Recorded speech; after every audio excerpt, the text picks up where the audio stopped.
ഇവന്മാർക്ക് എന്തിന്റെ കേടാ? ഭാഗ്യക്കുറിയുടെ ചിത്രത്തിൽ കാണിച്ചിരിക്കുന്നത് ശിവലിംഗത്തിലേക്ക് ഒരു യോനിയിൽ നിന്ന് ആർത്തവ രക്തം ഒഴിക്കുന്നത് എന്തിന്റെ കേടാണെന്ന് ഇവന്മാർക്ക്.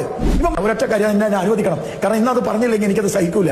കാരണം നിങ്ങളൊരു കാര്യം മനസ്സിലാക്കണം, ഈ സർക്കാർ ഉണ്ടല്ലോ, ഈ പിണറായിയുടെ സർക്കാർ ഈ നാട്ടിലെ ക്ഷേത്രങ്ങളെ തകർക്കണം, ഹിന്ദു വിശ്വാസങ്ങളെ തകർക്കണം, ഹിന്ദുത്വത്തെ തകർക്കണം. അതൊരു ലക്ഷ്യബോധത്തോട് കൂടിയിട്ടാ. നിങ്ങൾ കണ്ടില്ലേ സുവർണ കേരളത്തിന്റെ പുതിയ കുറി വന്നിരിക്കുന്നു, കേരളത്തിന്റെ പുതിയ ഭാഗ്യക്കുറി ടിക്കറ്റ്. നിങ്ങളൊന്ന് അഭിലാഷ് അത് കണ്ടോന്ന് എനിക്കറിയില്ല. ഞെട്ടിപ്പിക്കുന്ന സംഭവമല്ലേ ഒരു ഭാഗ്യക്കുറി ടിക്കറ്റിലെ ചിത്രം? അത് സഹിക്കാൻ പറ്റൂല സാർ. ഒരു ഭാഗ്യക്കുറി ഭാഗ്യക്കുറിയുടെ ചിത്രത്തിൽ കാണിച്ചിരിക്കുന്നത് ശിവലിംഗത്തിലേക്ക് ഒരു യോനിയിൽ നിന്ന് ആർത്തവ രക്തം ഒഴിക്കുന്നത് എന്തിന്റെ കേടാണെന്ന് ഇവന്മാർക്ക് എന്തിന്റെ കേടാ? ആ മന്ത്രി രാജിവെക്കണ്ടേ? ഇത് ചെയ്ത സെക്രട്ടറി, ആ സെക്രട്ടറിക്കെതിരെ നടപടി എടുക്കണ്ടേ? ഭാഗ്യക്കുറിയുടെ ചുമതലയുള്ള മന്ത്രി രാജിവെക്കണ്ടേ? ഇവര് മാപ്പ് പറയണ്ടേ? നിങ്ങളൊന്ന് ആലോചിച്ചു, ഈ നാട്ടിലെ ഹിന്ദുക്കളെയും ഹിന്ദു ക്ഷേത്രങ്ങളെയും ശിവലിംഗത്തെയും അപമാനിക്കുകയല്ലേ ഇവന്മാർ ചെയ്യുന്നത്, ഈ കള്ളന്മാർ ചെയ്യുന്നത്?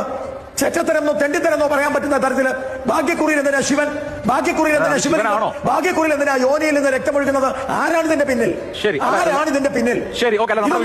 പറ്റാത്ത ആളാണ് കേരളത്തിലെ മുഖ്യമന്ത്രിയെങ്കിൽ ഇറങ്ങിപ്പോപോലെ. എന്തോ ഒരു ആർട്ടാണ് ഇത്. താങ്കൾ പറഞ്ഞ പോലെ ശിവനും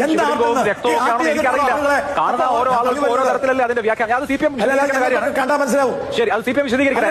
ചിത്രം കണ്ടാ മനസ്സിലാവുന്ന ആളുകൾക്കൊക്കെ മനസ്സിലാവും.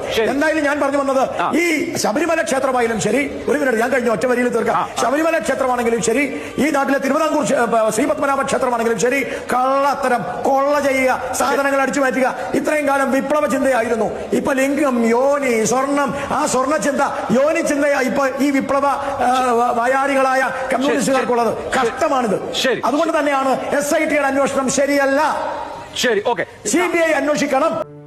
ഹിന്ദുക്കൾ വെറും ജന്തുക്കളാണെന്ന് അറിയാവുന്നത് കൊണ്ടാണ് പിണറായി സർക്കാരിനെ ഈ തെണ്ടിത്തരം ചെയ്യാൻ ധൈര്യമുണ്ടായത്. ക്രിസ്ത്യാനിയുടെ കുരിശിലോ മുസ്ലിമിന്റെ കാബയിലോ ആർത്തവ വ്യക്തമൊഴിക്കാൻ ആർക്കാണ് ധൈര്യമുള്ളത്?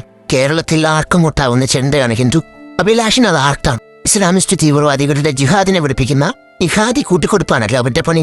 പ്രതിഷേധിക്കാൻ വേണ്ടി ഇങ്ങനെയൊരു പോസ്റ്റ് ഇടാൻ പോലും ജന്തുക്കൾക്ക് പേടിയാണ്. ഈ വീഡിയോ ലൈക്ക് ചെയ്യൂ, കമന്റ് ചെയ്യൂ, ഷെയർ ചെയ്യൂ. അങ്ങനെയെങ്കിലും കുറച്ച് ജന്തുക്കൾ പ്രതികരിക്കട്ടെ. അയ്യപ്പന്റെ സ്വർണം കട്ടത് ശരിയായില്ല, അതുകൊണ്ടാണ് പിടിക്കപ്പെട്ടത്. അടുത്ത തവണ കക്കുമ്പോൾ കൂടുതൽ ശ്രദ്ധിച്ചോളാം എന്ന് പറയുന്നതിനു വേണ്ടി സഖാക്കന്മാർ ഭവന സന്ദർശനത്തിന് വരുന്നുണ്ട്.